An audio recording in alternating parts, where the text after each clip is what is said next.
There's two primary types of stroke. One is an ischemic stroke and the other is a hemorrhagic stroke. And ischemic is where there's a blood clot. So there's actually a physical blockage in a blood vessel that denies oxygen to the brain. And then the less common is the hemorrhagic stroke, which is a bleed. And that's where a blood vessel within the brain environment will either rupture due to an aneurysm or begin to bleed at a malformation site, and that spills a little bit of blood out into the brain environment. The ischemic is far more common. About 85% of stroke are due to ischemia. The hemorrhagic is about the other 16%. Both have the net effect of killing some brain cells and then damaging others. And they create an area called a penumbra where cells are not dead, but they go electrically silent, kind of in an effort to survive the damage that's going on in their environment.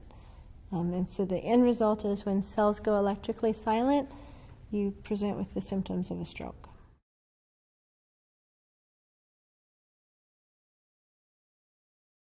Well, the physiology of the two types of stroke is very similar in some senses. With the ischemic stroke, where there's a blockage of blood flow and then a loss of oxygen and nutrition to the cells begin to die because of the lack of oxygen, and they release the content of their cell body, and that begins to poison adjacent cells and causes a lot of swelling and irritation. The mechanism with the hemorrhagic stroke is similar, except that in that situation, blood is actually toxic to brain cells. Neurons should never come into contact directly with blood. Usually there's a little helper cell that puts one foot on a blood vessel and one foot on a neuron, and oxygen and nutrition diffuse through that cell. So when there's actually a bleed in the brain environment, it actually poisons the cells, and then they begin to die. And there's a lot more swelling, a lot more debris and irritation with the hemorrhagic stroke.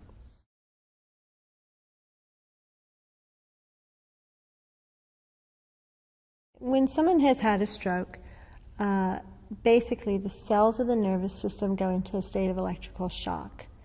And because they're in a state of electrical shock, the person presents with the symptoms that are related to whichever part of the brain was injured. So if the stroke has affected the region of the brain responsible for the hand or the arm, then they'll present with weakness, paralysis, loss of sensation.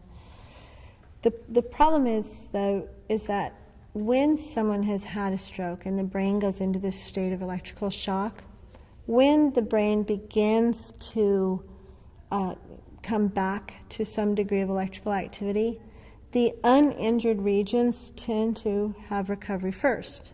And that drives a very stereotypic pattern of movement that we call synergies. And synergies cause the arm to begin to go into flexion, where the elbow's bent and the shoulders pulled back. The synergy at the ankle is the foot turns inward and downward, the knee is straight and rigid.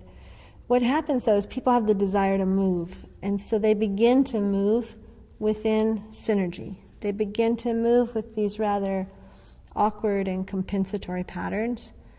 And so movement is very difficult. So movement is limited, and movement is difficult, and they're learning bad patterns.